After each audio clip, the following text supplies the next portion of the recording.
Jerry? I'm ready. Just want to make sure you're ready, brother. Show me the money. Oh, you didn't know? Every day I'm hustling. Every day I'm hustling. Every day I'm hustling. Put my shoes on, you wouldn't last a mile. Summertime, wintertime, I'm on the grind. Yeah, I got the ring, I'm the champ, I'm the genie of the lamp. This is the gift I was given, so I just live by my hustle. It's all about the Benjamins, baby. Yeah. It's all about the Benjamins, baby. Yeah. It's all about the Benjamins, baby.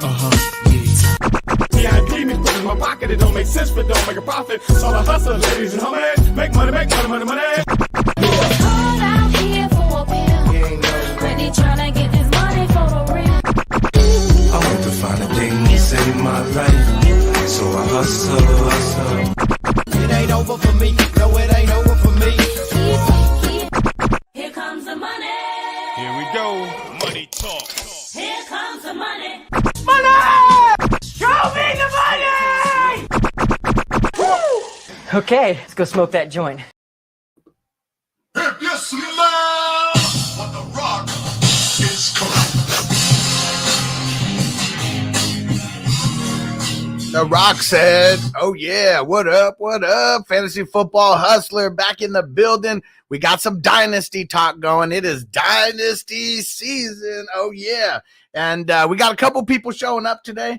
And but first in the building, you already know, it's my man, the myth, the legend, Mr. JCMoneyDesign.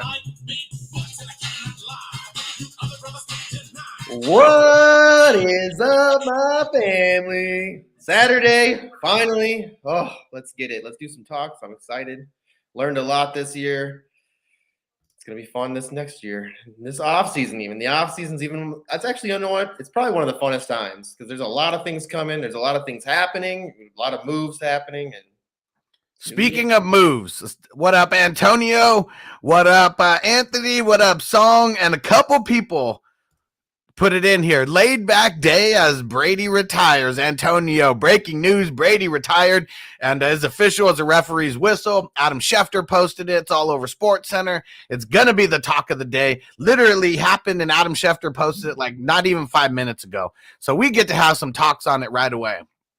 Okay, first, I was making a joke in the Facebook group where I was like, man, Brady, he looks washed, out there. He couldn't put the team on his back. And there's a whole bunch of people who just got really upset, really butthurt. Then there's a bunch of people who just laughed and was like, yeah, fuck Brady, get him out of the NFL.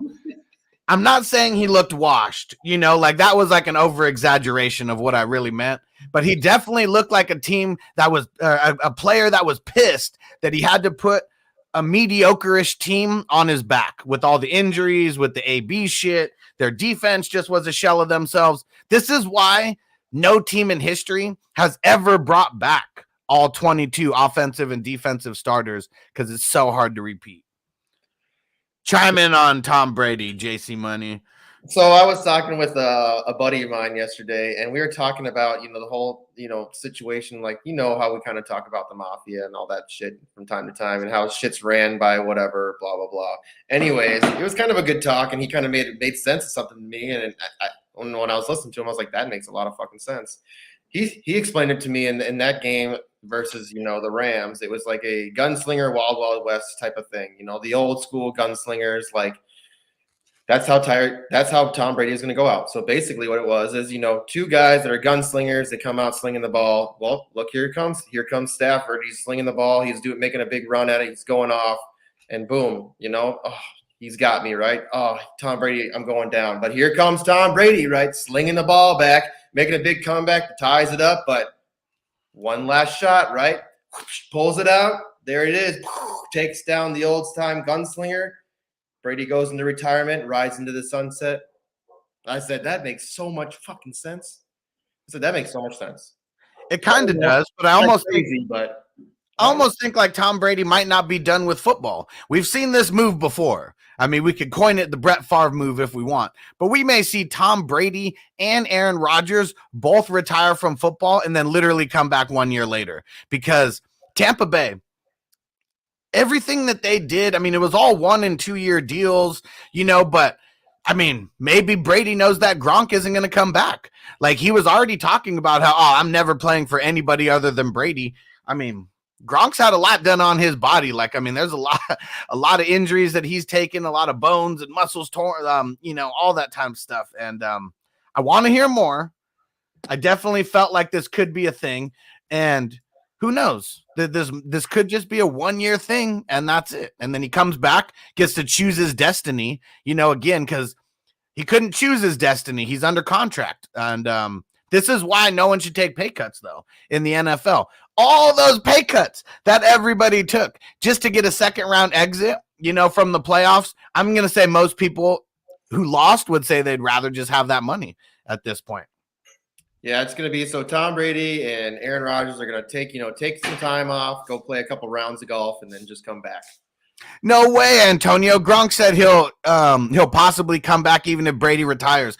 So I'm not saying you're wrong, but everything that I saw was Gronk saying that he will never play with another QB besides Brady. I mean, he's never played with any other QB besides Brady his entire career. Like, why would he want it to be in his latter years of his career? Oh, yeah. And just in time, perfect timing, like a wizard always has, Mr. Bogart scot-free in the building to chime in on this Brady talk. Can you dig it, sucker?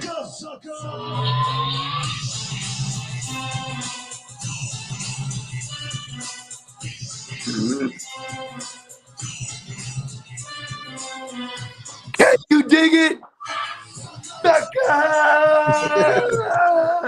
need that spin-a-rooney. Let's see. I know, man. You need that spinning chair. That should be fire if you hit it with the spin every time. That would count as a spin-a-rooney for this show. Yeah, and what up, Ronald? What's going on, bro? Dion in the building. What up? And Antonio said, I saw a post yesterday, but I was drunk, so I don't really remember. Okay. Listen, Gronk. MJ, what up? Gronk's never caught it. He said he might come back, but we know he said he would only play with Brady. But I just got off the phone call with Tampa Bay. That's why Bogart was late. Yeah, he's my. I'm usually more punctual. I am a wizard, however. But going back to the phone call, we're gonna trade Jimmy to Tampa. What if? I mean, there's a couple scenarios that we got here. Gronk will play with handsome Jimmy. I don't think Arizona. I don't think Green Bay would trade Aaron Rodgers to anywhere interconference. Mm-hmm. Do you think there's like even a 1% chance that they trade? And not Brady. I mean Rodgers. If I said Brady, I meant Rodgers. No, like they're not trading him interconference, right? No, that'd be stupid as fuck. But it would be funny. What if they traded him to like the Broncos or like, Pittsburgh, and then like the people who make the schedules make sure that division plays the Packers division? That would be pretty funny. Well, it's rotational. So listen, I'm usually good at this, but one goes counterclockwise, the other one goes clockwise, and I'm talking about AFC and NFC. So they already have them like planned out years in advance. Okay. Yes, and then, but as far as the outside of the outer conference division, you play the winner. You play the same person who ranked the same as you in the division you played the year prior. So, for example, we played the NFC North this year. So next year we're gonna see the Niners play the Vikings. We're gonna see the Rams play the Packers. You get what I'm saying?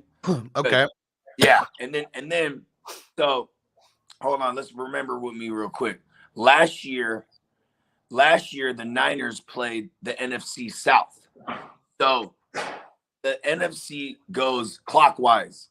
That's why when we played the NFC South 2021, we played the NFC North. Next year we play the NFC East. You know what I mean? It's just how it goes. And then the AFC goes counterclockwise. Okay. So if it happens to fall in place like that, like for example, Tom Brady, when he went to Tampa Bay, it wasn't like he was like, yes, the following year I'm playing them. You know what I mean? Right. Like, Especially that, like, I mean, I know he signed a 2-year contract or whatever when he first got there before signing. He's dumb for signing the extension. He never should have done that because then he could have held the fate in his hands this year. Well, it's also just smart on his part because then being Brady, you'd be able to demand if you wanted to go somewhere and there was a deal on the table. You know what I mean? Because you have the 1 year that you have the extension that give Tampa Bay the opportunity to get something out of Brady if he would decided to be like, listen, I want to play with somewhere else. You know what I mean? You know, it'd be wild. What if Aaron Rodgers retires this year, free and clear? Okay, let's just say he retires, never comes back. Let's say the same thing for Brady. Brady, Big Ben, and Aaron Rodgers all going into the same Hall of Fame class would be just fucking ridiculous. They would all make it. Oh, for sure. And you know what's funny is if they were to make, I mean, you can't not make those guys all first ballots, but like Right. Brady wouldn't want to share that with anyone, dog. I mean, we already know that Brady's got. How can you not have a little bit of an ego when you're Tom Brady at this He point? might not come back. He might come back for one more year just to be like, fuck these guys. I'm getting my own draft class. Get my own Hall of Fame class. And I could say I played longer than you guys and, started playing long before you guys. He already did play longer than them anyway, so. Well, that's what I'm saying. If I could play longer than you and be in a Hall of Fame class that's later than you. I know he's already done that to a bunch of people, but there's not too many people in the league who got drafted in 2004 like Big Ben. Brady's the type of dude that could be like, all right, fuck this 5-year shit. I'm done. I'm getting in this year. And Song, you the man, good looking on the super chat. And so don't forget, anyone leaving in super chats, we're doing the t-shirt giveaway and they're going to be happening soon. So anyone who leaves in a $5 super chat, you get 2 entries into the giveaway. So everyone who's already left a $5 entry, I'm doubling up everybody. And Ronald said, well, if it isn't Song, the Fournette lover. Oh man, that was funny because we talked about that yesterday, and I posted the picture in a bunch of fantasy groups and stuff. I just like hearing the uproar, and then everyone gets to see my page, and everyone was like, "Why the fuck was Fournette drafted in the second?" Yeah. And Trey Lance was the other one that got brought up a bunch, and I meant to tag you, Justin. Someone posted them picking Trey Lance as their first QB in a 10-team dynasty, super flex as well. I just want you to guess what round Trey Lance got taken in a 10-team super flex dynasty where it looked like it was heavy QB in the draft. First round. No, it's probably like 4th round. Lower. Oh, 3rd. Lower. Oh, no. Higher, I guess. I'm thinking lower in the draft, not lower number. Higher. I was looking back at the draft too, and I said I probably could have got him in the 4th, but yeah. I should have took Stafford, and then I should have took Kittle where he was at, and then I probably could have got him there. I'm just fucking with you. That's what happens when you hang around a bunch of 49er peeps like Bogart and Tyrant were in the building, and we got everyone in the chat who are 49ers. I know you didn't. I'm just saying the 49ers isms just rubbed off on him. So, well, the guy he showed me, and like I said, it's 10 team, but he went in the 7th round is what it did. So great value. Don't be bumping up Trey Lance's value for no reason, bro, with these mocks. I'm going to put the next time first overall pick. There we go. Stu in the building. What up, bro? And Song said Niners all day, and he said Rodgers is mad because the Niners turned him down. You already know that's why he has the biggest chip on his shoulder. Yeah. These motherfuckers took Alex Smith over me. He's very proud. He's very proud of his relationship over the years with Steve Young. And I bet you Steve Young's always like laughing with him, like, man, they fucked up. They should have took your ass. I can't even imagine how many Super Bowls the 49ers would have been in if they would have drafted him. How about this? He probably would have been on his back the first couple seasons like Alex Smith was. For sure. He still would have had that bad line. I bet you they wouldn't have went through 4 different OCs in the first 4 years, though. They probably would have. I mean, if they had drafted him, it would have been Mariucci. Maybe Mariucci's still there. You know what I mean? Or was it Mariucci? No. It was I know Mike McCarthy was the OC for the Niners at the time, which is ironic because he ended up with Rodgers, and Rodgers is on record for saying he always reminded him. You know Well, what I I mean? got a question. Okay, because like Alex Smith, he started right away, didn't he? He didn't have a year to marinate, did he? I'm not, bro. I'm not too sure. I can't even remember, bro. I know he started. I know he got play his rookie year. I mean, Aaron Rodgers, you don't really go to that many situations where like you have a first round QB and you let him sit for like 2 or 3 years behind a QB. Do you think those extra couple years really helped him? Do you think being with I know that Favre was like a dick to him and wasn't really helping him, but getting to watch someone, I mean, that still makes a difference. Aaron Rodgers, he always says this about Brett Favre. He always says it took later in life to realize a lot of the shit that he learned from Favre. Like, even simple shit like how to be a professional. You know what I mean? Like, as unprofessional as Favre, all the Favre stories we hear. Like, that's all the stuff that was on ESPN, him flip-flopping on the retirement and all that shit. But like, I mean, as far as like being a leader of men and you know what I mean? Right. And maybe that's Aaron Rodgers saying all the right things when he's on record. But still, I mean, Brett Favre seems like that guy. He never says that Brett Favre taught me this, or this. It's always I learned this. Brett Favre did look like the guy who rallied all the troops. I mean, you see him on the overtime wins and shit. Like, he's hyped the fuck up. His whole team is hyped the fuck up. Like, so if nothing else, I mean, I'm sure he still owned and controlled that huddle, no matter what drama we saw going on ESPN. Remember the Seahawks game in overtime? He said, "We want the ball and we're gonna win," and did it. Yeah, he threw a pick six so quick, and the motherfucking that was. And Brett Favre went crazy on the side because his defense did it for him. You know what I mean? You hear that story that when after the Packers drafted Rodgers, dude, Favre and the practice squad quarterback would just dog on Rodgers all the time. So, anyways, there was a time when Rodgers had his helmet in the practice, and they were out to go out to the practice field. Rodgers' helmet was in the locker room, and Favre was like, "Hey, go grab me that helmet." He told the other quarterback, he said, "Go grab me his helmet. I'm gonna have some people's. I'm gonna actually have him autograph it and tell him that it's a helmet that we're giving away to some fans or whatever." So they made him autograph his own helmet, and he didn't know it was his helmet, and then he had to wear it out to the practice field like that. It's signed? Yeah. And he signed it? I bet you that signed shit his own helmet. He signed his own helmets. That shit probably worth hella money. Oh, I bet. If he was smart, he would have just sold that later on. That would have been fire. Hey, Daryl in the building. Hollywood in the building. What's going on, bro? Hey, I would have gave it to Brett Favre for his birthday. Like, if I was Aaron Rodgers. like, listen, bro, you're going to need this. And Anthony said, "I'm not ready for Brady to retire. Who am I going to hate on now?" Bro, you're telling me, man. I mean, that's one of my go-tos on social media. We want to get some clicks going and some people riled up. We just talk about Brady and talk about him not being perfect. Now we talk about Dak Prescott. I hate talking about the Cowboys. The dog got riled up. He's like, yeah. Oh, Can't be talking about Dak in your house. Yeah. And Flappy Chapper said, "Damn, Brady is done." That's all we know as of now. He officially retired. He had 1 year left on his deal. Yeah, we'll see what the hell happens. You know what people are doing right now?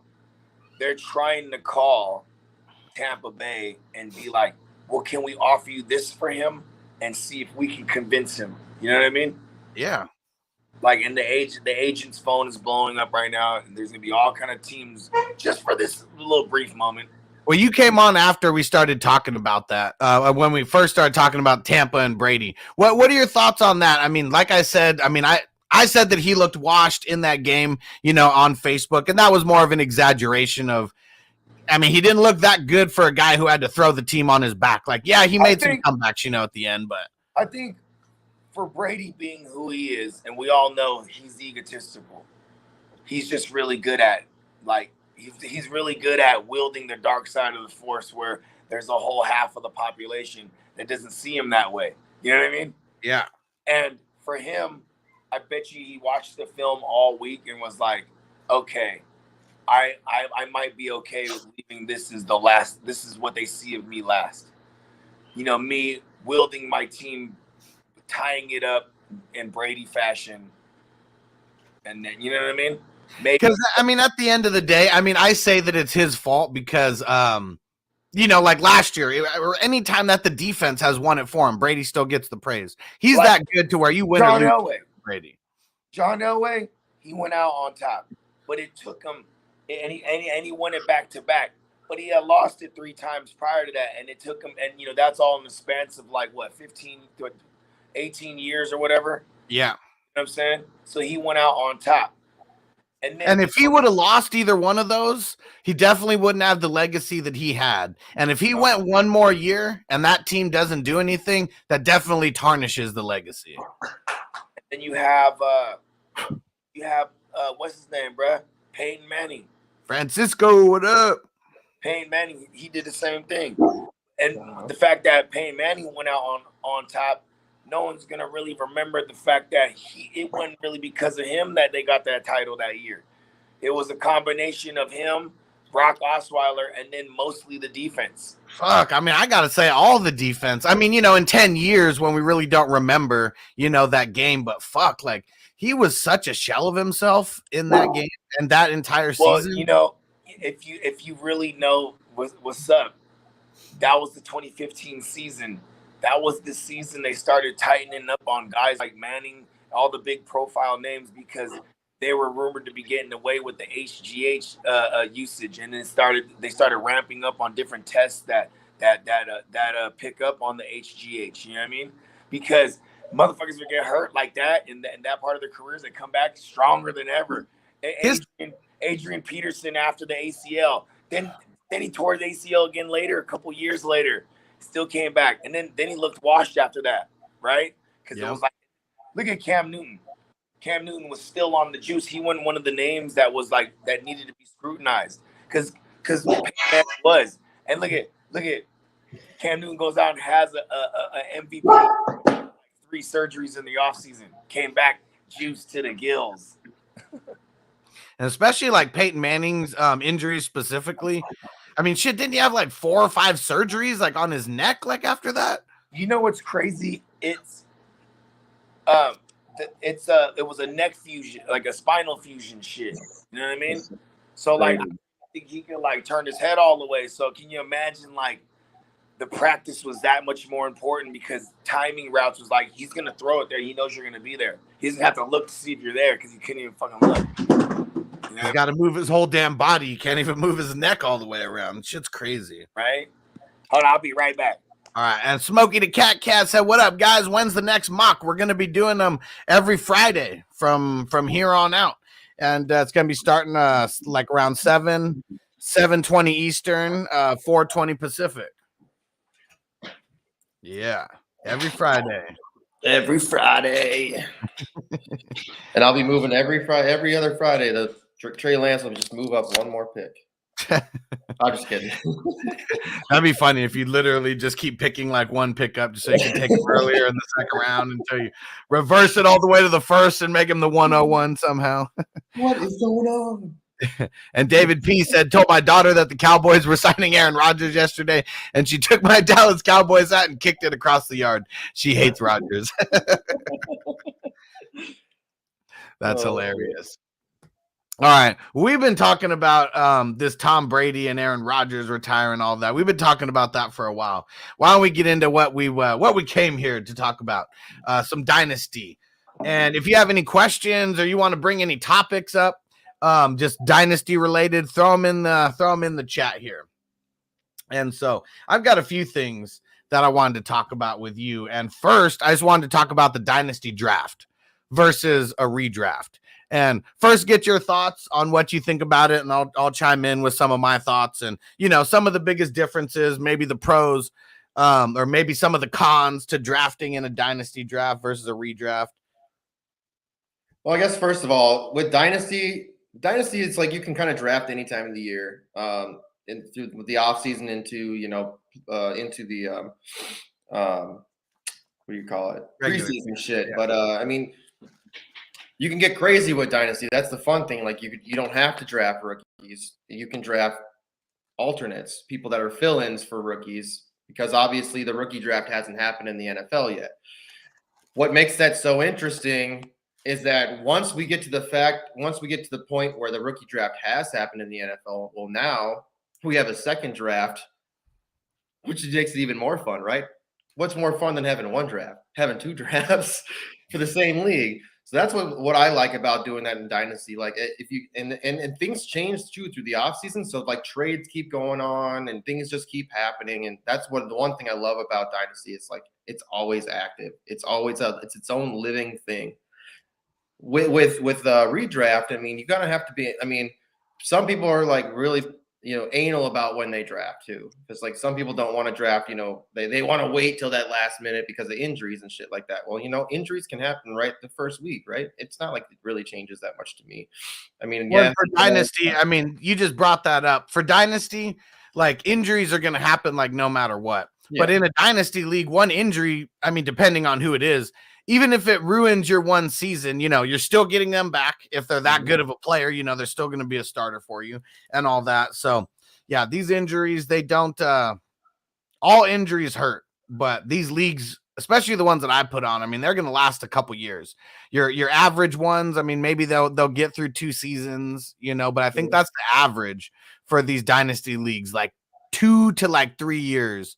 Anything more than that, I would say is like a superb Dynasty league. Correct. Yeah. And I mean, the crazy thing too is like, say you do have somebody that gets injured. Well, guess what? If you have a feeling like in that year, like, all right, well, I'm not going to make it this year, I can do something. I can make a move to help me next year. You can't really do that in a redraft league unless you have like keepers and stuff like that. But I mean, let me give you one crazy example. And here's another thing. With dynasties, the leagues are so deep, you can literally draft an entire running back squad. So like, let me see, when was it? 2019 was when I created my first dynasty league ever. And I drafted like everybody from the Rams. And maybe was this 2019 or 20? I can't even remember if this league specifically was 19 or 2020. Might have been 2020 now that I think about it. But I drafted like everybody on the Rams, like their entire backfield. And then somehow I had Sony Michel like as well. Like I made sure to draft him. So like it was crazy. Like no matter what, I had the starters because I had Cam Akers like as well. I made sure to draft him in the rookie draft that we did. So like literally had everybody. And so like this year in that league, I didn't skip a beat because it didn't matter who was the starter. I just kept plugging in the starter for the squad. Yeah, I mean, I love Dynasty. I mean, I like redraft too. It has its own, its own heartbeat. But I just think that Dynasty is the real thing. It's more like, I mean, it makes you feel like you're actually building something. Instead of just having something new every single year. I mean, it's fun drafting every year. Yeah, I get that. But what's more fun to me? I mean, you still get to draft. You still get to do the rookie draft. Prepping for that. I mean, it's an all year thing. I mean, for redraft, I mean, you have a whole offseason off. You like stop thinking about football. And then once you get back into it, you're like, oh shit, I gotta go, go figure out what's been going on in football for the last couple months. And I feel like these dynasty leagues, they just make me better for redraft leagues as well. I mean, these drafts, they're going to be a lot longer because you're going to have more positions. For someone like Song, he said first time in Dynasty, so he's hopping in the league with us. And I guess getting in a league with me is going to be different than getting in a league with a lot of other people because we're literally making content, like trying to make it easier for people. But I also want a good experience. Like I don't want someone to get fucked in the draft to where they want to quit, and they have a shitty ass team, like, I mean, we want everybody to compete. And like even a guy like TD, who drafted a really good team in like one of the leagues that he has had the shittiest luck with injuries and all that kind of stuff, finished last. And he was like, but I love my team. Like I'm not going to get the same type of injury, shit that I got this year or whatever. And next year, still got your same squad. So yeah, I'm making sure to bring the content that anyone new to an IDP, it's going to be super, super easy. Don't even worry about it. Super easy. Another thing you gotta do is like You really have to pay attention to your league mates during the draft, because a lot of times sometimes we'll do live stuff and we'll do stuff like that. But what's crazy is people talk, like the things that people say, just listen to what they're saying about players or shit, or they're talking in the it's even like during the season, like listen to what they're saying, because somebody's value on a player is going to be different than your value, or different than somebody else's value, right? So maybe somebody comes to you for a trade on some player, but somebody else really values that player more, right? We'll take that trade, and you can go, all right, well, I mean, don't tell them that you've been offered something, but just be like, hey, I got this on the table for you. Are you interested? Like, obviously you can get more than maybe what somebody else is offering you. I mean, just pay attention to what people in the league are doing. That's what's going to get you. That's what's different about Dynasty too, than I think more than redraft. It's like, some people are willing to like move to next year already. Some people want it now, so they'll be willing to pay for their win. You know what I'm saying? Like, so you can make moves in your dynasty. Like, getting what's good for me in a couple leagues is like I had Dobbins and ETN go down, right? Well, that shit screwed my running game. So I was like, all right, well, I'm gonna make some moves on somebody, like, because I think I had someone like Gibson, like, and there was a lot of people that were super high on Gibson at the beginning of the year, you know, Antonio Gibson, and I made a huge move, and I got a whole bunch of first rounders and second rounders for him, and I think I even, on top of that, I got like DeAndre Swift, because Swift was like banged up and shit. I was like, sweet, dude, I'm set for next year, and if Swift comes back healthy, I'm just as fine. Yep. And I would say everything that you said about trading, I mean, that totally relates to redraft as well. But there's going to be way more trades in these dynasties, just like you were talking about. So, I mean, I'd say that's the biggest difference in these redrafts versus dynasty, is just the amount of trades that during the draft alone. Oh, yeah. Stu's someone, hopefully Stu's still in here. What up, Stu?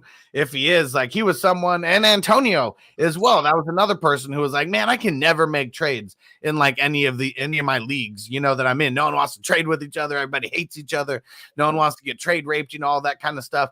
And then they get into these leagues, and I mean, we're just having fun trading draft picks. Like, Stu is the most addicted person to trading draft picks. Like, he's the master of trading like 12 draft picks for like 11 draft picks. And like, I look at those type of trades, I'm like, man, I'm not even looking at this. Like, no, because it's like, I'm going to move up in this round a little bit higher, and I'm going to drop in this round and move up in this round and all this crazy ass shit.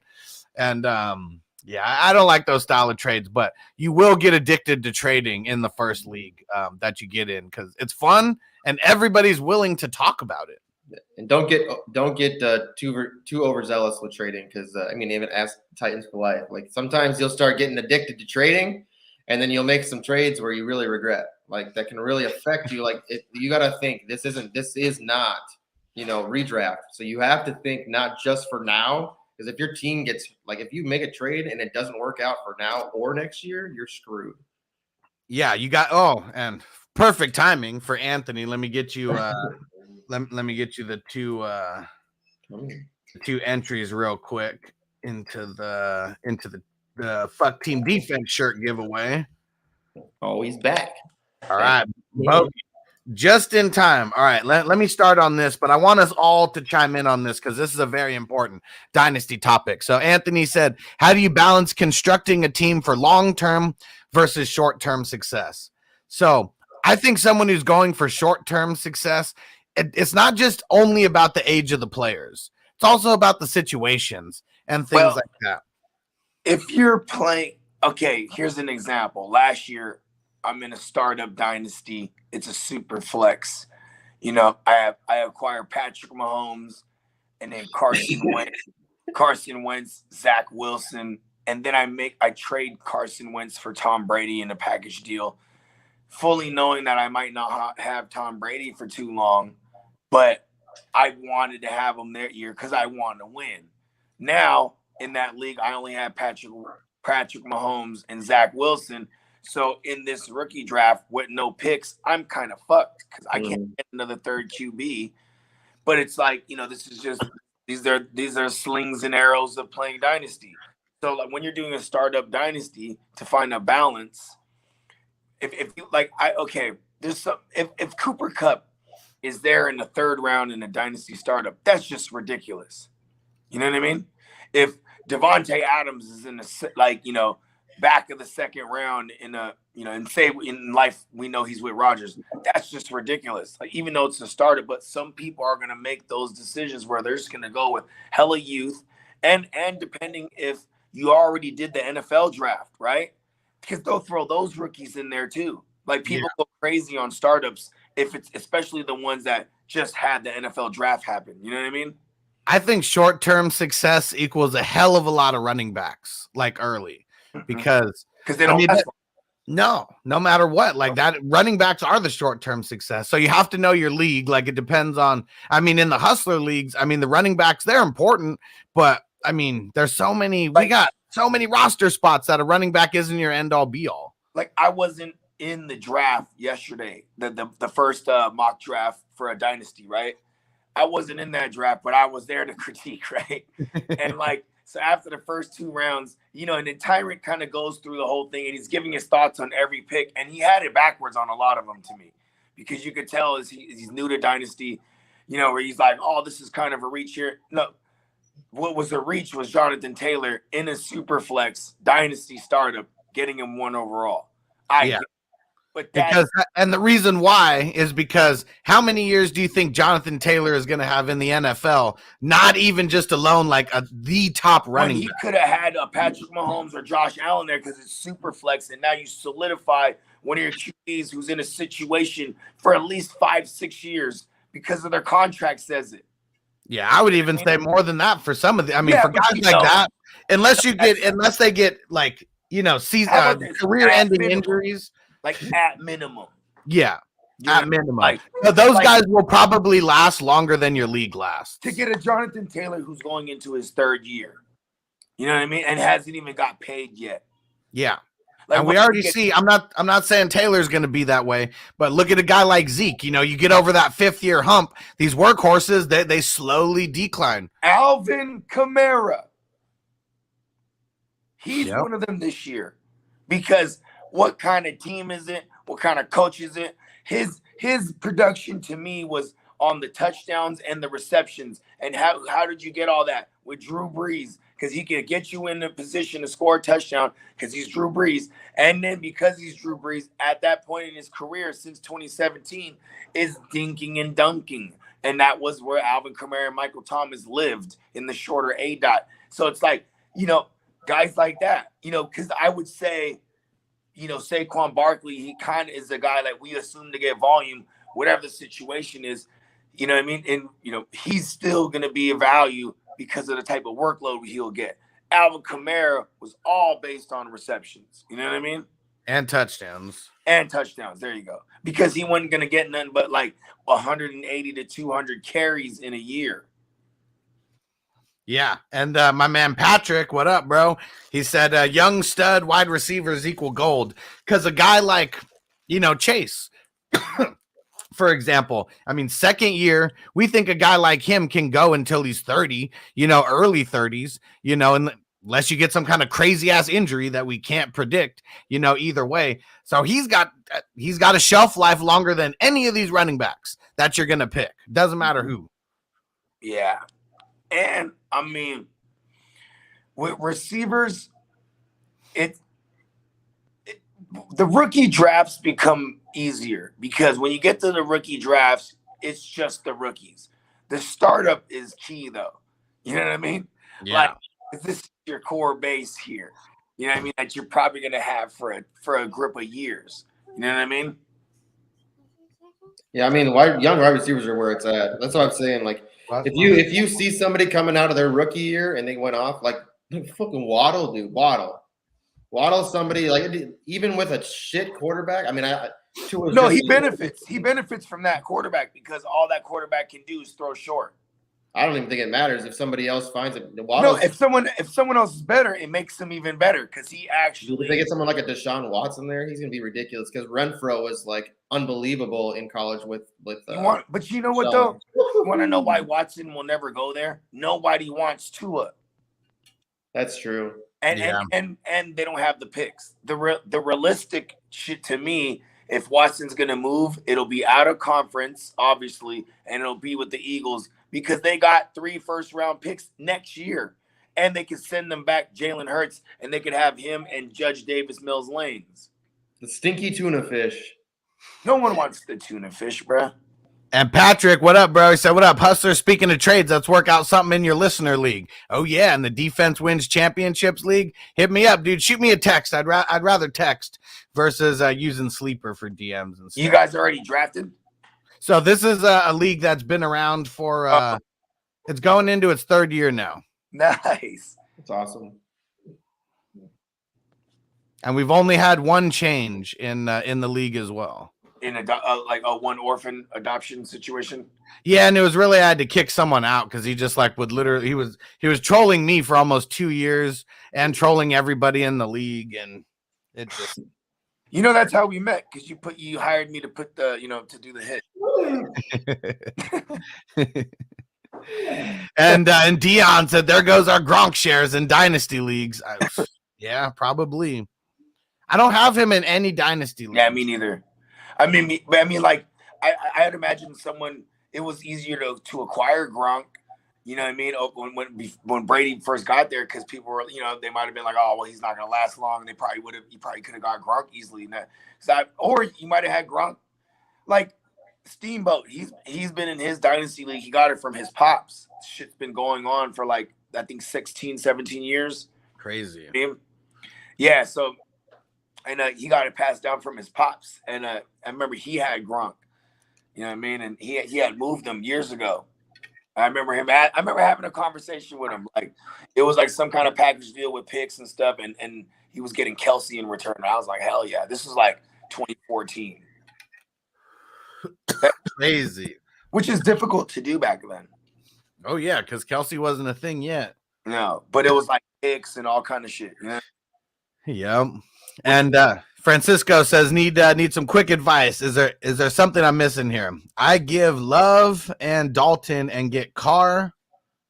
Superflex league. My QBs are Herbert, Ryan, Dalton, Flacco, Love, or Lock, Love, and Geno. Do that. Yeah, I mean what? Because I don't think Jordan Love's the starter for Green Bay next year. Even if Aaron Rodgers leaves, ask for more. And even if he leaves, I should have said that. Yeah. Yeah. This dude clearly thinks whoever's coming to you for Jordan Love clearly thinks that he's the next thing in Green Bay. Yeah, and you do that now. Ask for more. No. All you have to do is say he's a mediocre quarterback. Don't get greedy. Somebody is trying to chase. He's giving him Andy fucking Dalton and Jordan Love to get a starter. Those guys are backups. I'd ask for like a third rounder or some shit like that in that trade. Tripping. Because that's what Jordan Love is. You're about to scare it away. No. I'd snap that off. That person's coming to you for a trade. If you go in after that right away, I'm going to tell you. And I'm going to tell you right now, Jordan Love is crap. He's never going to be a starting quarterback. I always like to play a little bit of hardball, but that's why I like just going in the DMs versus just like countering. Yeah. I would just say, hey, you caught my attention with this trade, but I don't think I can give away the next Green Bay starting quarterback unless you throw in a third rounder. I'm so that deal. Francisco, good looking on the too, but I'm you know why Derek Carr? If If Derek Carr isn't the Raiders quarterback, you know where he ends up with the Steelers or with Tampa Bay or with. There's all these spots now. They're trying to get a deal done for a head coach there, and now a new head coach. We thought last year was the craziest QB. All right. Is it official? Is the Josh McDaniels official? No, I don't think it's official. Okay. Hold on. They're interviewing them. He's interviewing them as a team. So they had dinner last night, and that was like an interview. And then now he went like to their hood, and now they say it's Josh McDaniels interviewing the Raiders at this point. Yeah, okay. 2 meetings in 2 days. Yeah, I think that both parties are happy. Because then I like this. We're gonna see the dink and dunk. We're gonna see a system implicated with a lot of running and a lot of dinking and dunking, a lot of tight end. It's gonna be like what they've been doing, but better. Like just imagine. I'm not saying Derek Carr's Brady, but what Brady did good was get the ball out quick. That's the type of game plan they're gonna have here. I would do that. I need a starting quarterback. Look at the quarterbacks he has. Yeah, I'd do that. I mean, you're talking about 2 backups for a starter. So, yeah, Exactly. I'm doing that. And Francisco said, Anna replaced the annoying owner with the champ. And that's what sucked about that. So that guy had a really good team, but the first year he had a shit ton injuries. But he started like benching his team like every week and all that. And I mean, it just got annoying. Oh, to get a higher pick? Yeah. Yeah, and he said, so from orphan to champion, that team looks scary, young, and full of talent. And yeah, Francisco inherited a good team after it being healthy now, because the dude had CMC and I forget who else. So, bunch of injuries, in 2020. Francisco. Yeah, He turned and that around. yeah, that shit sucks. I'd rather it be Francisco than the dude that he replaced, though. That's for sure. And yeah, Dion said IDP dynasty leagues make the rookie drafts a lot more fun. Hell yeah, because like in a rookie draft without IDP, maybe it's a 3-round draft, maybe it's a 4-round draft, but you're really, you're really throwing darts like in the 4th round and sometimes in the 3rd round. With IDP, our 6th and 7th round picks are like still like really nice picks, whether they're defense, whether they're offense. So yeah, it's been awesome. And yep, and Drew, we were all over it. Brady retired. We started off the show talking about it, probably like the first 25 minutes or so.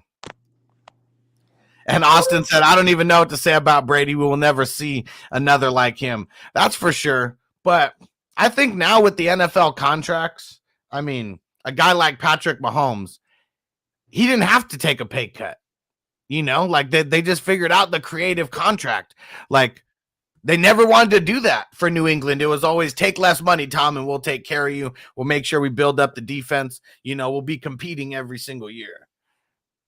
I think we'll never see it done like Brady, because Brady did it through different eras of football and through all the rule changes. And of course, when the rule changes started to happen to what we're seeing now, he was regarded as NFL royalty. So, things were. I mean, those rule changes happened for him. Let's call it what it is. I was just going to say that things were basically in his favor. You know what I mean? So now the guys that are left that can reap from the changes that were made because of him and making it more of a pass friendly league, it's guys like Patrick Mahomes. Okay, Patrick Mahomes, from what he's shown us in his career, he can give Brady a run for the money on that 7. Oh, yeah. And I mean, he's already done more than Brady did at this point in his career, but we got to hold it against him that Patrick Mahomes only played, 4 seasons and Brady's played 20. He can't do as much as Brady. If you were to pace it out, he already did more than Brady. Because Brady never won with the shitty defense. Never once. That's what I'm saying. Imagine if he had the same kind of defense as Brady had. They'd be unstoppable. But that's why Brady, the numbers didn't start coming till later when he started having to do more. Yeah. Because Teddy Bruschi's gone. Those studs, they all started leaving. Then you started retiring. Then they were when they started having receivers like Randy Moss. Remember, I like Tom, so I could view Tom in that way. He had the good defense and he didn't have to do much to win. But then when he started having to be that guy, he was the guy. You know what I mean? And yeah, when you all of a sudden give him, he's like, listen, you want to see what I could do? Give me Randy Moss. And then it was like, okay. But you remember why? You remember why they had to throw so much that year? Their defense wasn't stopping people like they used to. There were some games where, they did like what Mac Jones did, throw up a 50 burger, compared to a 7 or 10, whatever they did. Yeah, and then because that Belichick knew, all right, this is what we got to do now. I wonder if that was Bill O'Brien as the OC. I wonder who the OC was for that year. Because they went on that stretch. What was it, like 2008 to where they didn't win until 2013 or something like that? Yeah. Winning the chip. That's what I mean. Yeah. Because they got into it 2007. That was when they won. That was the one when they lost. That was the 2007 year with Moss. They lose early 2008, right? Because that's, people get confused when they look it up. It's funny when I argue, people that's 2008. I'm like, because the Super Bowl happened that year. You know what I mean? Yeah. But anyways, he loses that Super Bowl, undefeated season. Then they can't get back to the chip until 2011. And what do you know? It's the Giants again. because they beat my fucking Niners in a rain game in Candlestick, bruh. It was fucking raining. And it's funny because this all comes out later, like, you know, like reports where it's like, okay, locker room reports for the Giants at halftime was like Tom Coughlin telling everybody, all right, the rain's really bad, because it was coming down like bad. He's like, okay, the rain's really bad. When you guys get the ball and you're at the marker, get down, secure the ball, right? Then here's Jim Harbaugh. Shit. Here's Jim Harbaugh. When whoever has the ball, you destroy him. When you get the ball, you run like hell. Like, it's just like the wrong approach. It's raining, bro. Smokey the Cat. He said, what if you had to pick one, let's say 3rd/4th round, DK, Waddle, or CD Dynasty? So DK, Waddle, and Dynasty. I think honestly, the I would wait. player right now is I'm CD waiting. just because of quarterback. I'm waiting because it's DK for me, but I'm waiting to see what's going on with Russ. He's gone. Because Tua is the guy who's probably not going to get extended for them. You know, Waddle, if he don't like what's going on after 4 years, what if it's 4 years of a wasted Waddle? Because we might only have 2 more years of Tua there, and he benefits from Tua. He's like Jarvis Landry 3.0 because it's just everything is short. You know what I mean? I think it's DK, Waddle, CD. So like literally just the order that it was, but it all depends on how quick you got to make this decision. What if Waddle's just quarterback proof? Like I'm taking Brandon Cooks. CD. I'm taking CD over okay, this is kind of sound bold, but I'll take CD over all of them though.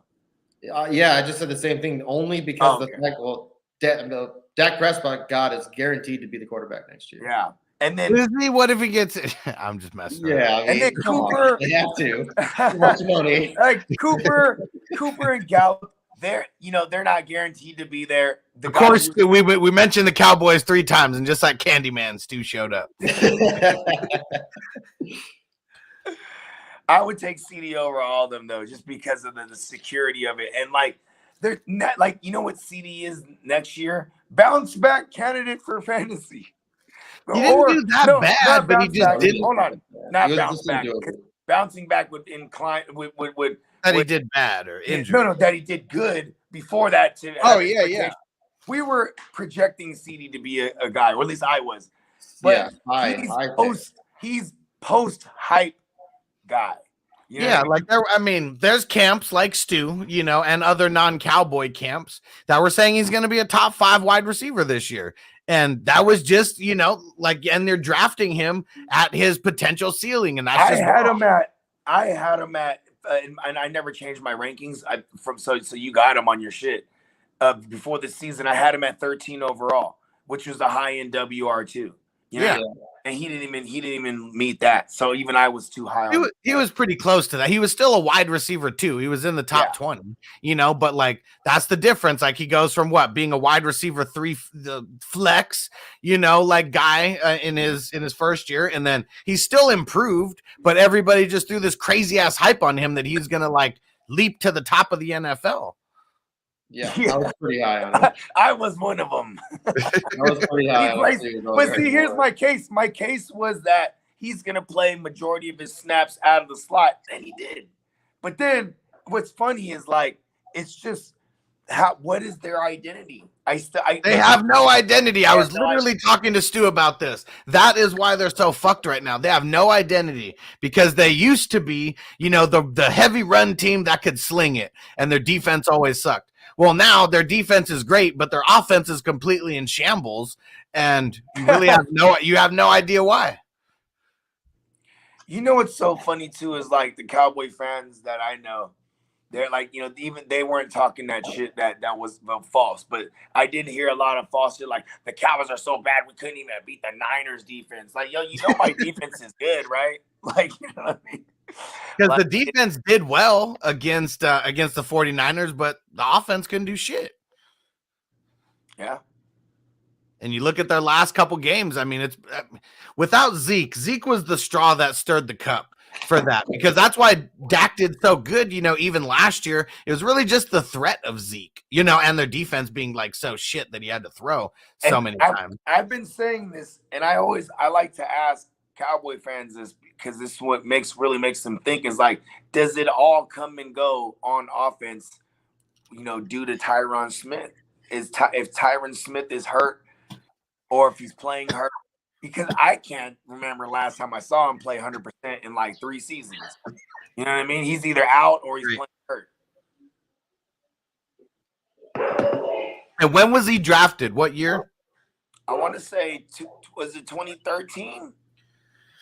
You might need to look me up on that one, because they went for like 5 years, or 4 years straight in the draft, just drafting linemen and just getting hitting. You know what I mean? 2011. Okay. Yeah. Okay. So I knew it was longer than that. That's a long time. He's 10 years in the game, taking a beating. Fuck yeah, he is. 11. Going 11 years. Like, I'm saying, like, Sean Payton, they were able to do everything they did with Breeze in his later years because of that line. You know what I mean? They had a solid offensive line. I mean, getting a guy like Max Unger. But Max Unger, exactly, man. And like, even when he retired, they knew it was coming soon, so they had drafted a center. And then when he retired, the center was already vetted for like 2 seasons. You know what I mean? Nice. And then so he fit in well for the 2020 season. You know what I mean? And then that was it for Breeze. Breeze was like, that was probably one of Breeze's prerequisites. Like, you know what? As soon as Max retired, I knew this was gonna last too long for me. You know what I mean? He was taking a beating. Yeah, and what was that? My Niners crushed his ribs. You know what I'm saying? It's been easily I know. So, like you said, last maybe like 3 or so years for Tyron Smith, but I think the last 2 years for sure, their line has just been in shambles. And like, the trenches, we talk about how important it is. What is cool? You have enough. Like, okay, this is where Uncle Jerry's an idiot, because if they somehow Gallup and Cooper is not there, right? He's gonna be like, they're gonna draft a weapon. You know what I mean? Right, because they need drafting hella linemen right now and hella pass rushers. But they want to keep what they're got going. They need to be strong in the trenches. And then, what's funny? How cliche that sounds, but that's for every team. Like, that should be the formula. That's why Howie Roseman's a good GM. Why were the Patriots so good and dominant for so long? Lines on both sides of the ball. Yep. And they will trade for linemen. They will, they do this, that, and the third with their get linemen. The Patriots like this. And then, what sucks is that they're not a draw anymore. So they have now they got to home grow everything again. You know what I mean? Yeah. Tino said, wow, Uncle Jerry a pimp, bro. You can't be limping and an idiot. Hey, listen, man. Uncle Jerry is a pimp. Slave owner, pimp, tomato at this point. Uncle Jerry wanted to put fans in the stands and get the highest ratings. We're America's team. And Ronald said, sorry, Stu, but the Dallas D takes a step back next year. Just too based on big plays and lack of injuries this year. Because I bet you, there's no way that, like, the season that we saw from Diggs, like, anytime we see a season like that, whether it's Xavier Howard or Antonio Cromartie, that's always the best season of their career. Efficiency is the hardest thing to replicate, right? Like, but I'll say Diggs, he's probably going to be a guy who always threatens takeaways, because he's given up as much production as he is taking away. And now you got all that film to figure out where he gives up the production and all that, because he's probably not going to change his style. He's go big or go home. He'll probably get better with his technique at the line and stuff like that, right? Mm-hmm. And, maybe his technique of baiting and all the shit like that. But, like, people are going to learn how to attack him. Jalen Ramsey, it came to a point where, okay, like, if we're not going to test Jalen Ramsey, we're going to find different ways. Like, okay, you remember it was the Rams-Packers divisional game last year. And they're down there on the 5-yard line, and they put Devontae Adams in motion. So he goes from one side of the field to the other. Here comes Ramsey following him, right? And then when they snap the ball, the other receiver that Devontae Adams ran over to that side, he hit him with a rub route. He hit with a pick play, whatever you want to call it. Yeah. Jalen Ramsey was hot. He was hot. Oh, you got to do that. You had to do that. And Adams just free and clear. Boop, touchdown, nothing. You know what I mean? Yeah. It's just those are the things you got. You got to. If number one cornerbacks, they only get older, and number one receivers stay young. You know what I'm saying? But Diggs on that side, and this is a vintage Dan Quinn, man. You need a guy that's going to shut down the whole entire side. You know what I mean? Yeah. Is he that guy, though, right? Yeah. I still think they take a little bit of a step back. I mean, because, they did so well. It's going to be hard to repeat a season like that. I think they need to find a way to – the cap's going up because Uncle Jerry made the call years ago, right? Finally. Yeah, and then, now they're going to be able to retain, Gregory, which is important for them to retain. Yep. You know what I mean? And, and of course, you have Parsons, who you don't have to worry about paying for a couple years. Their defense is still going to be good up front for him to have, easy pickings. Yeah. Say you get a touchdown. If you're Diggs, you get a pick every time you play an NFC East rival. You could pencil them in for 6 picks a year. You know what I mean? True. Because they're going to destroy those teams every time. What if the Giants get a legit QB, not draft a QB? Russell Wilson. Any of these QBs that could be options out there. I'm just saying, someone legit. Mike, because we already know that's the weakest division in football. We know it's true. You know who's going to be the Daniel Jones backup? Who? Excuse me, the Danny Dumbass backup. It's going to be my man Money Mitch Trubisky. Because he's going to follow, he already sat for a year, learned Brian Dable's system. You know what I mean? That'd be pretty funny. And Patrick, I bring that up to say is because he'll probably start at one point or another. Oh, yeah. Danny Dumbass going to pull a hamstring. His legs are so fast. His legs are so fast, they run from underneath him. We need your help on this one, Money. Patrick said, any thoughts on why Treylon Burke has been projected to go so late in the recent mainstream NFL mock drafts? So I'm trying to get logged into my account real quick for my rankings, but my internet seems to be slow on my phone. But I can tell you I like Treylon Burks. I don't know why anybody would want to be drafting him late, but there's a lot of players that are being. Treylon Burks is 6 foot. He's 6'3", 225 pounds, wide receiver. He's really, really good at 11 touchdowns last year. I think he had over about 1,200 yards receiving, if I'm right. He's really good. Arkansas, okay. Super good wide receiver, big body kind of guy. My kind of receiver, big butt receiver. You know what?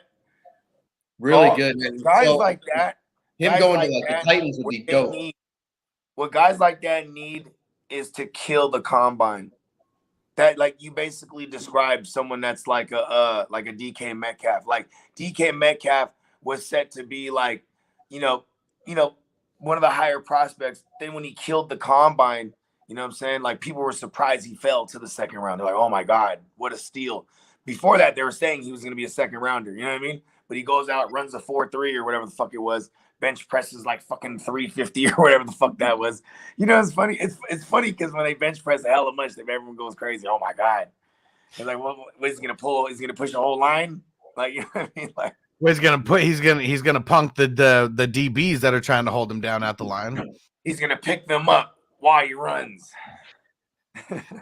Yeah, Treylon Burks is he's my number one guy in a rookie draft.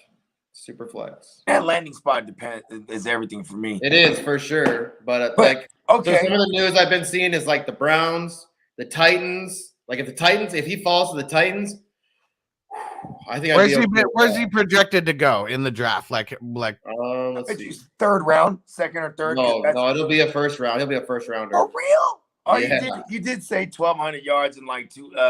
Would you say the year before that too? The year before that, I think he had 800 yards receiving and 7 touchdowns. So I wonder. He's pretty damn good. Do you know if he's more of a slot guy? Because you kind of describe a slot receiver too, like who just can like get contested catches short.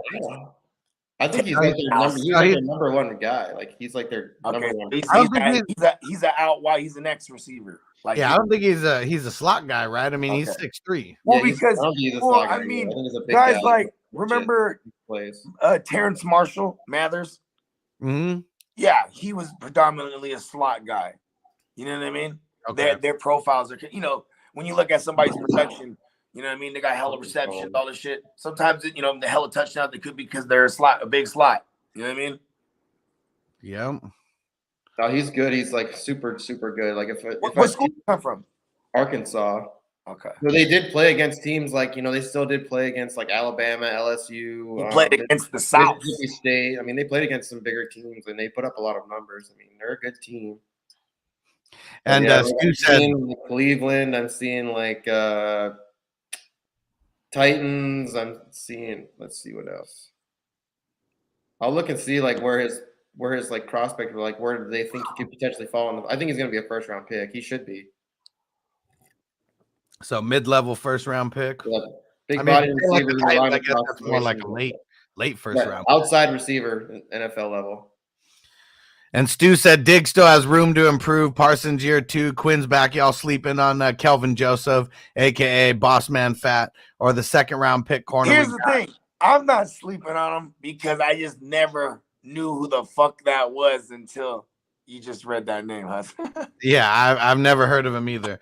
But here's Trayvon Diggs' stat line: 11 receptions, 2 TDs, and 52 combined tackles.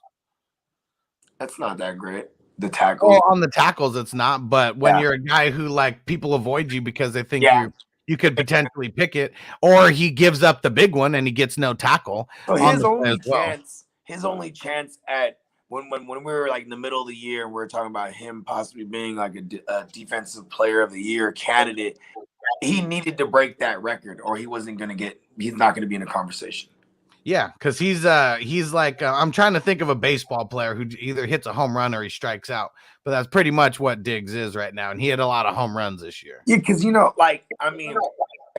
Watt's got to get it now. Yeah, because he matched the record.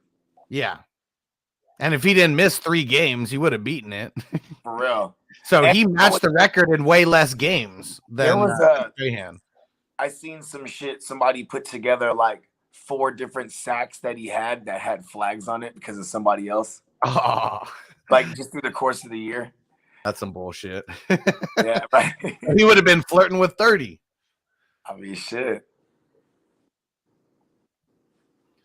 That's crazy. Potentially. Yeah, that's nuts. But yeah, TJ Watt's the man. All right, let's see. Any other questions in here? And Ronald said, yeah, he's Asante Samuels, also breakaway play guy, which tend to be big, not to be big hitters either. Yeah. Where did Samuel end up? He ended up with the Chargers? Yeah, second round pick. That's right. Yeah, but he fell because of injury, right? Coming off an injury. It was something like that. I can't even remember. All right, wasn't it something? I forget. Oh no, never mind. I'm confusing it. I know he fell because of injury, but then I was confusing the ACL with the other rookie who was the Carolina kid, man. Oh, the one who got hurt this year? Yeah, early this year. Yeah, I don't know why I can't remember his name off the top of my head. No. Surtain played. Surtain's in Denver. Fogel. Fulgham. No. Hold on. Fowler. It starts with an H. I think it's like Horn. Oh yeah, JC Horn. Yeah, he came out of South Carolina. Yeah. There we go. Wow, and then he went to Carolina. Look at that. He's actually really fucking good. Yeah, he was tearing it up, bro. When we were on I don't know if it was my version is better, but whenever we were given a breakdown of what we thought was going to happen in the draft, and I was like, I said it on Carolina that they were going to draft. a cornerback, and I said it was either going to be Surtain or Asante Samuel Jr. And it was because I just totally forgot about J.C. Horn, but I was high on Asante Samuel, and the guy who we did the show with was like, "Are you fucking kidding me? Asante Samuel's going to go in like the 4th or the 5th round. Like nobody's high on him, and he was literally the 3rd cornerback drafted in the draft. Everybody was high on him. The thing was like he was coming off some type of injury or something. He had something that watered his draft stock. You know what I mean? Yeah. Ooh, and David P said Pollard is the future. I mean, we know it's not Zeke. Zeke is definitely not the future. He's barely the present. I mean, after he left Cabo, the Cabo contract. Ever since Cabo, everything changed with the all Cabo the contract. I'm telling you, you get them antibiotic steaks over there, bro. You get the motherfucking steroid steaks. Like they juicing those cows over there down in Mexico. You feel me? You go over there, get a good steak, and get strong. He said, "Meet me in Cabo. Let's get a contract done." That's the good old Matt Stafford McVay move right there. And Tino said, "Does Tom Brady coach if he gets a Super Bowl as a head coach? He's an NFL god." I mean, there's multiple coaches who've already got it as a player and as a coach, right? Here's the thing. I think that we're going to see at least a good year or two where Brady's doing the home life shit.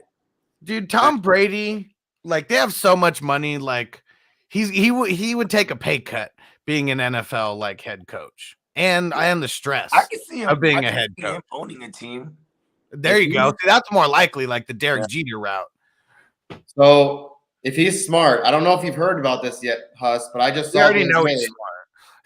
So Michael Jordan and his son, they just came out. They're going into crypto. They're coming out with their own coin and shit. So if he's smart, he'll do the same fucking thing. I mean, he already had DraftKings. I don't know if Tom Brady, like, if he gets something on the royalties from the DraftKings NFTs that they made of him, but they're selling, I mean, the shit out of those. And I mean, those sold out in 2 seconds, you know, and like now I saw like the one, I don't even know what style it was, but the one that they sold for like $1,500 initially, and there was only 10 of them made. I mean, people were trying to sell those for 100,000 like days after they bought them for 1,500. If he gets a piece of any of those, you know, the royalties or whatever, like we already know he's caking off of it. Well, if you're someone like that, you're set for life. What he's gonna do is this is what he's gonna do, bro. He's gonna own the rights to avocado itself. Every time an avocado is sold, every time someone picks one, and bro, he's like, live forever, bro. And then avocados are going to hit the black market because you can only people are going to have. He's going to have a stranglehold on the avocado market. This is funny. That shit would be cartels. The cartels they stopped moving heroin, bro. They're moving off the book avocados, bro, from Mexico. You know where I can get an avocado seed? You gotta grow it on the low. Aren't they called? Hold on. Do the pits? Can you just throw those pits in the ground and they turn into that motherfucker? So what you do is you grow it over a glass of water first, and it starts to sprout. Once it starts to sprout, then you plant it. I mean, yeah, just like some clones. Same thing. Where it works the exact same way with fruit and vegetables. It's insane. It's funny because I didn't go the vegetable route first. You want to know something crazy? You know what chives are? You know, like green onions? Yeah, of course. If you chop them, so if you keep the roots, if you have the roots of them, and you chop, you roots. You're saying you can wait. What? Yeah, how'd you say it? The roots. Which way? Roots? No. I like this version. So if you put them, so what you do is you take a little glass of water, like a small one. It has to be, okay. Up by the ledge. When you're on the way to the store to get all the things to make this, right? Are you en route to the store, or en route? En route. Okay. It was like in My Cousin Vinny when he was like, "So, Your Honor, the two Utes, they." Oh shit! Okay, so wait, hold on. Tino said it right there. Take me back to the beginning. What do we do with the roots? Yeah. What do we do with the roots? The roots. But it's crazy. So you just clone the green onions, huh? And you just throw them right in the. They'll continue to just keep growing. So legit, like after you could just like leave them there on the ledge by the light, you know, or with sunlight. Why haven't the green onions taken over the world then? I don't know. If it's that easy, They legit grow back. Like you cut them and they'll fucking grow back. So you they're like the reptiles of vegetables. The supermarket's tricking us into buying more shit when we can just keep growing it ourselves. And you know what's crazy, Bogey? I've been seeing them all over TikTok. The indoor hydroponic sets. Yeah. You know, but now for flowers and for vegetables and not flowers, the opposite of flowers. Yeah, for like the little rapid grow, and all that shit. Rapid grow joints. Yeah. Yeah. I wonder how much you get out of a clone of them motherfuckers, like a zip, 2 zips maybe at the most. Well, yeah, but now we're talking about fruits and vegetables. Yeah. You already know you don't get a lot when it comes to those type of trees. Yeah. I mean, all that time for nothing. I mean, I guess like, see, here's the thing. My mom had a garden in their back, and that shit was dope. Like tomatoes and motherfucking, I think that's all it was, tomatoes. Either way, love tomatoes. Where were we going with this? We're talking about growing weed. Yeah. And Tino said, I want Jonathan Taylor Thomas so bad next year. I mean, he's going to be the 101, so either you're going to inherit him or not. What do you think? You think he's going to live up to that 101? It's tough to live up to that 101. For sure is. So much can happen. You know, alignment or two linemen can go down, or anything can happen. Anything can happen. Well, how about this? In an instance when they were down 3 out of 5 starters, it was against Arizona. They held Jonathan Taylor to a whopping 100 yards. So with a bad line, he was still doing his thing against like a decent, formidable run defense. You know what I mean? Hey, but no touchdown, and everyone who managed Jonathan Taylor Thomas that week was pissed. So I'm not going to say anything about work usage. That was the playoffs. That was the wild card in the playoffs. Yeah, that was when you needed him to go for 20. Yeah, I'm not worried about the work usage. Here's my thing. This is why it's scary taking the running backs like that early. You just have to be comfortable with what you're doing, knowing full aware that it's a long season. And if even guys like Derrick Henry have broke down because of the work he was getting. You know, Jonathan Taylor, I mean, he is what's different about him is like he has the one cut to 4.3 speed. You know what I mean? Like he really has that. You know what I mean? He's also not 265 pounds. Well, I got another question for you. I haven't seen this. I haven't seen this since like 2015. Okay. Well, where we see like the projected players getting drafted in the first round are all wide receivers. And I mean, at least like 3 or 4 out of the top 5, type 2015, you had Antonio Brown, you had Julio Jones, and you had guys chasing Odell Beckham Jr., and then the Mike Evans, all the rookie sensations from DeAndre Hopkins. He was one of the big ones out here too. There was 4 who were like, even by all the experts and everything, those were the consensus 4 top picks. It was like AB, Julio, DeAndre Hopkins, and I can't remember who else was the other one. Might have been ODB. Yeah.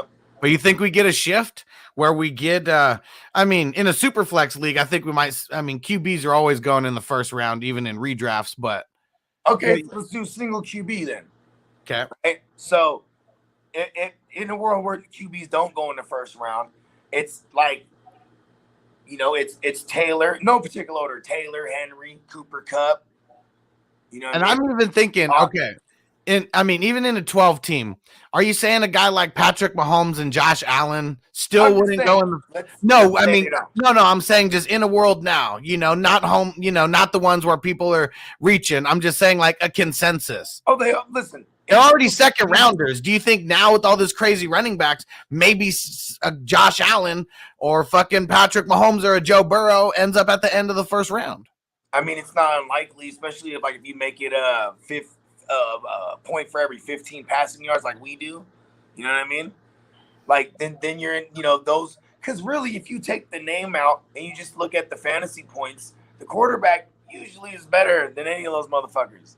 Yeah. You know what I'm saying? But it's the position scarcity why it's kind of the bad move, right? Right. It's especially if it's only 1 point for every 25 passing yards. You know what I mean? It's the position scarcity of running backs and receivers. You know, there's only top 24s, and you're hoping those out of those top 24 in each position that they all hit.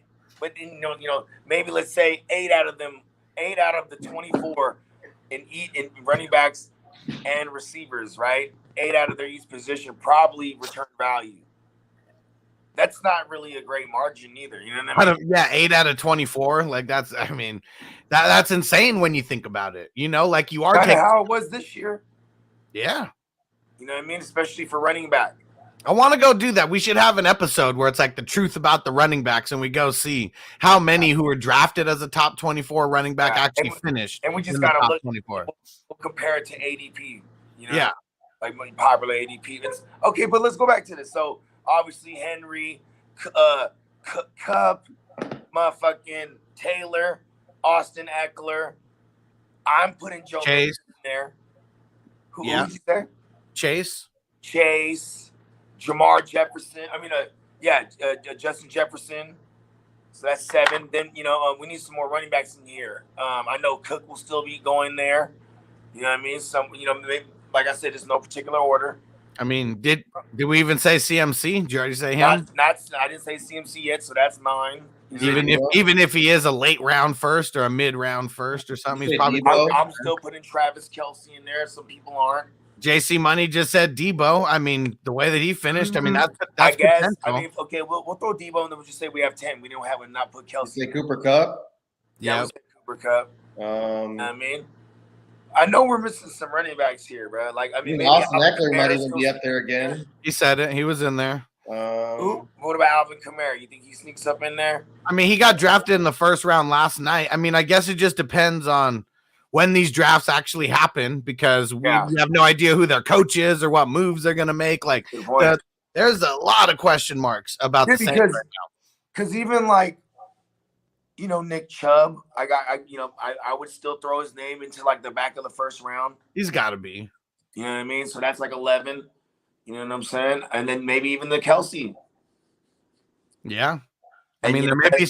It's crazy because Devontae Adams, we have to put Adams because in a world that like he ends up with Brady, with Rodgers still. You know what I mean? That's why I said it just depends on what really happens with all that. Like I'm curious to see where Devontae Adams actually goes. I mean, we're starting these dynasty drafts like literally 2 days after the Super Bowl ends, so we're not going to have a lot of news. Those ones are the fun ones to do because there's going to be some people who get some late round steals just because we have no idea what's going to happen with these guys.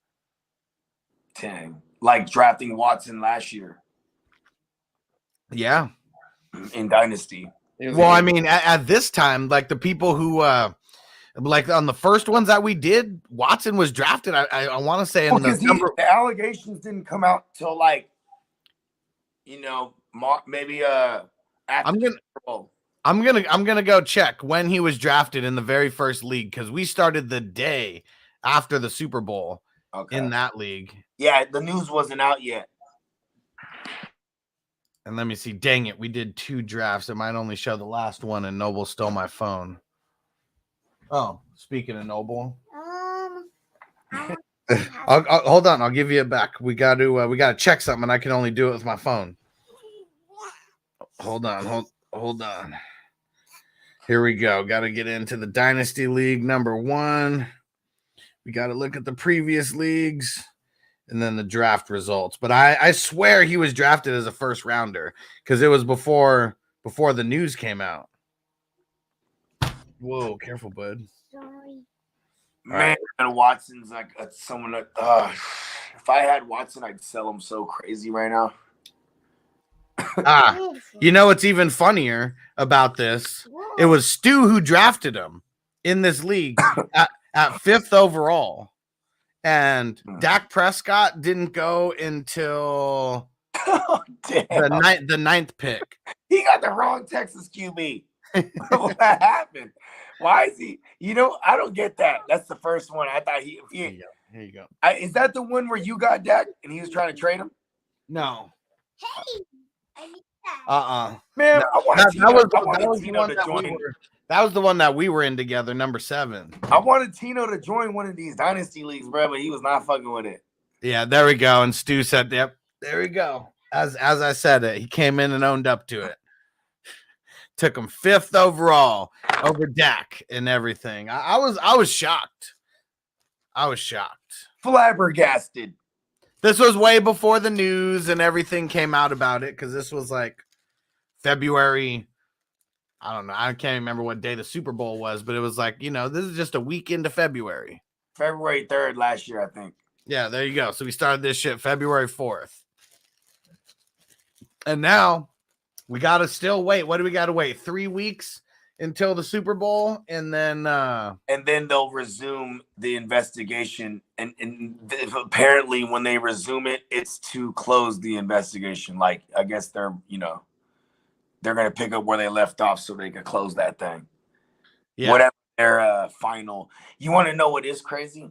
Is that I think we covered this too at one point, but Howie Roseman, he sent some guys over there early on.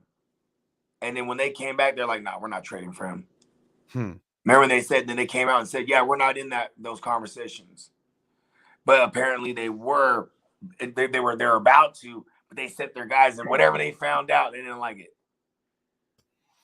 We got to hear more. We got to hear more. And Ronald said, "Hustler, explain your Allen Robinson pick." Well, it was kind of a panic pick. We were down to the 32nd, timer at that point. But I really feel like he gets the hell out of Chicago, and he's going to go to a place where, I mean, hopefully he likes it. Did you hear what he said?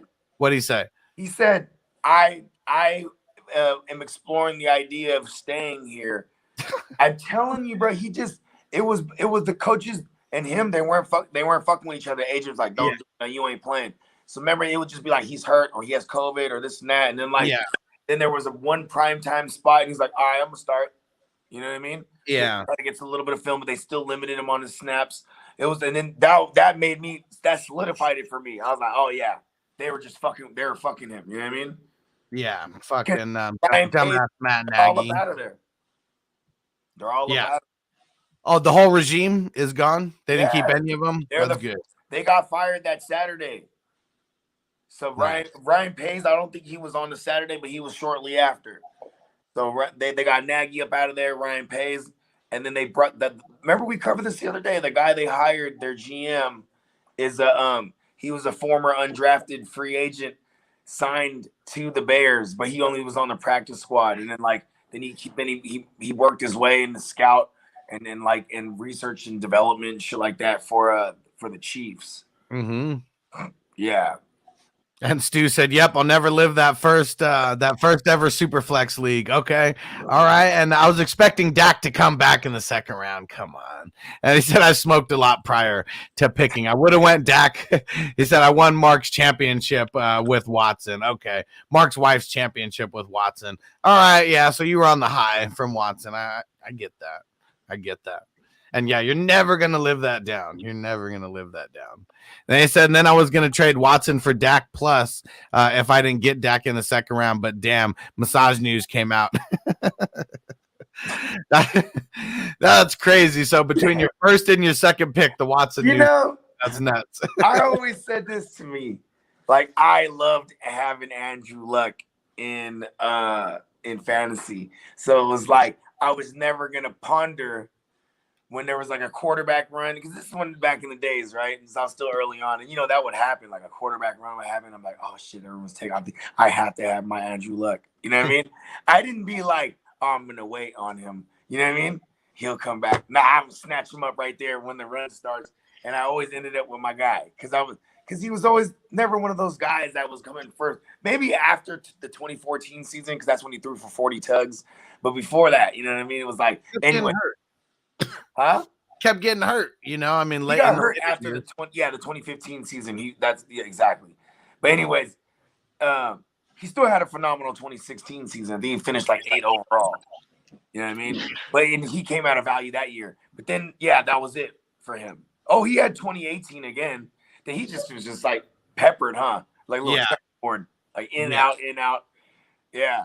But I won a championship with him his rookie year in a 2 QB league, and then won a championship with him in his last year. love Neckbeard. I lost the championship to Steamboat with him, and that was in that keeper league. That was that one. That was that first year that set it off. For me to go on the fucking 3-year losing streak in the title game. No, but going back to what I'm saying, if Dak was Stu's guy, you don't take Watson over him.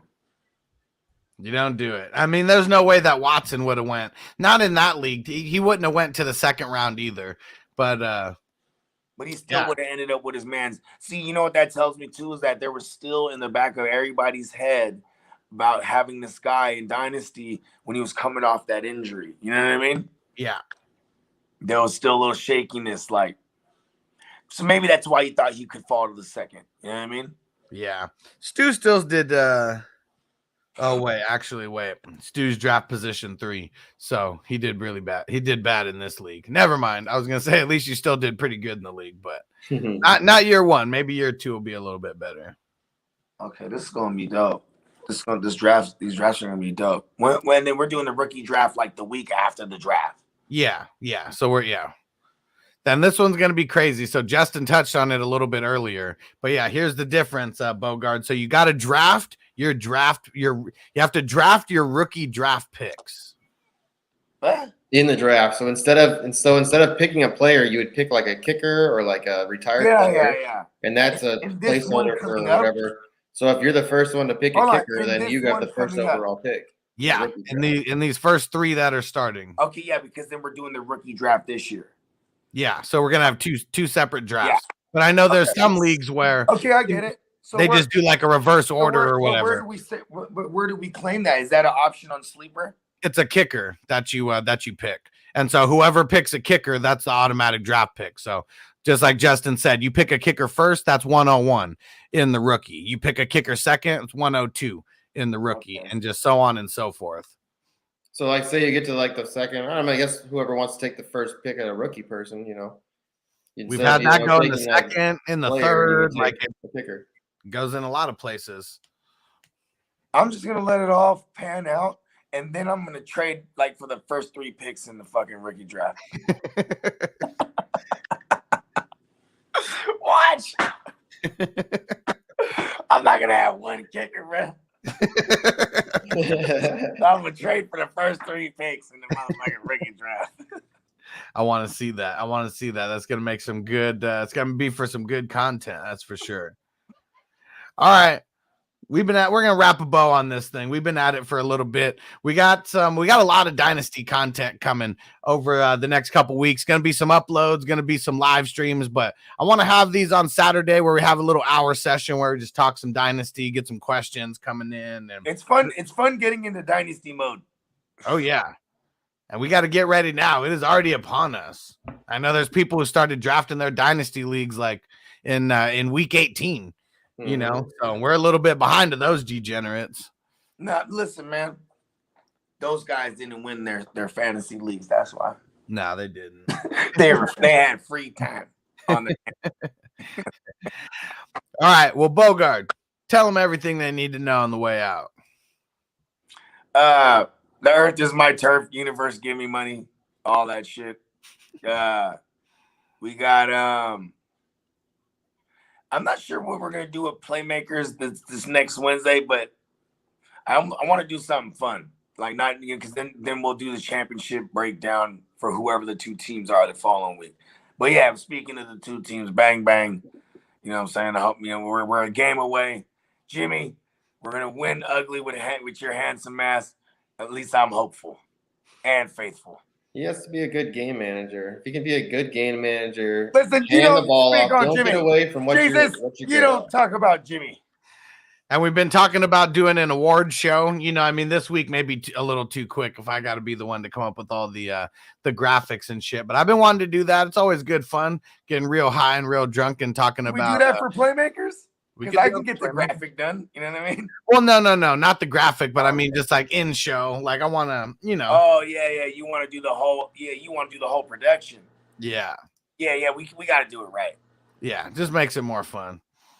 I mean, we can have people pre-record like fucking presenting awards too. Then we can have all kind of different guest award fucking speakers or whatever they call them. That'd be pretty cool too. Yeah.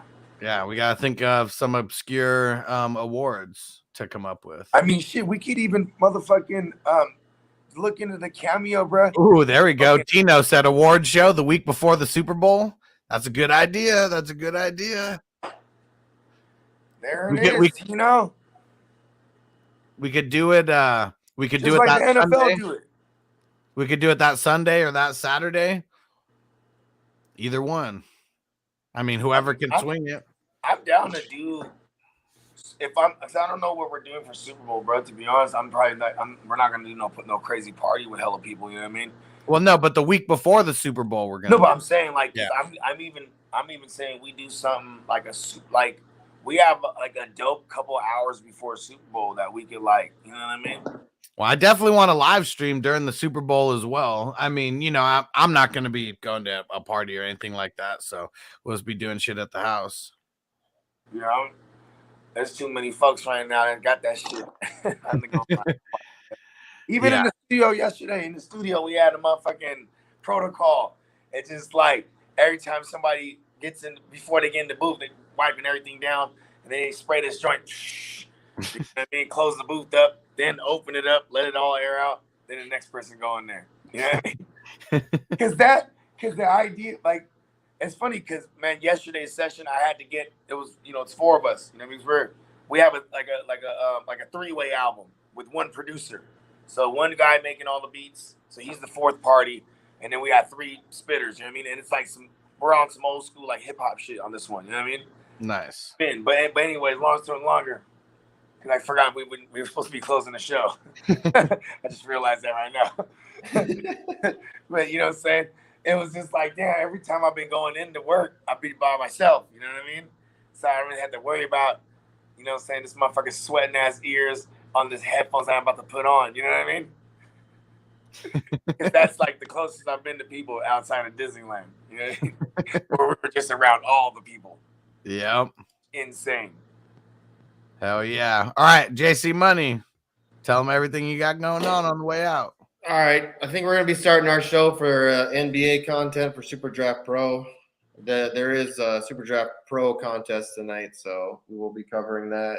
But Craig wanted to watch his Kansas game tonight for NCAA basketball. So we will be going live here in like 50 minutes, something like that. Close to that, 4:05 or what is it, 5:05 Eastern time. So we'll be doing that, and then talking about some of the main slate shit too. But other than that, you can find me on YouTube, find me on Instagram, find me on Twitter at JCMoneyDesign. Make sure you go get subscribed. We're gonna be doing a giveaway, so just get signed up. Yeah. And make sure you go to fantasyfootballhustler.com and go get subscribed on all the podcast platforms out there. Need to get those downloads up, guys. Appreciate it. And if you want to get into the Super Bowl squares, I got 4 boards going as of now. A $6.50 board, a $12, $23, and a $55. I'll explain all the different ones. Just hit me up. Bunch of fun boards, and it's going to be a lot of money flowing. That's for sure. So just hit me up on hit me up on Discord or shoot me a DM. You can find it all on fantasyfootballhustler.com. But yeah, hit me up to get involved. All right, we're out. Peace. You ready, Jerry? I'm ready. Just want to make sure you're ready, brother. Show me the money. Oh, you didn't know? Every day I'm hustling. Every day I'm hustling. Every day I'm hustling.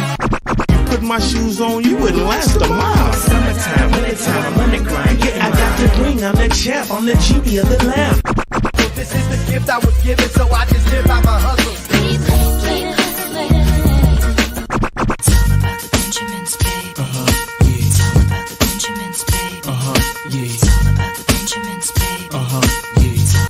Yeah, I dream is put in my pocket. It don't make sense, but don't make a profit. It's all a hustle, ladies and homies. Make money, money, money, money. Called out here for a pill. Crazy tryna get this money for the real. I want to find a thing to save my life, so I hustle. It ain't over for me. No, it ain't over for me. Here comes the money. Here we go. Money talk. Here comes the money.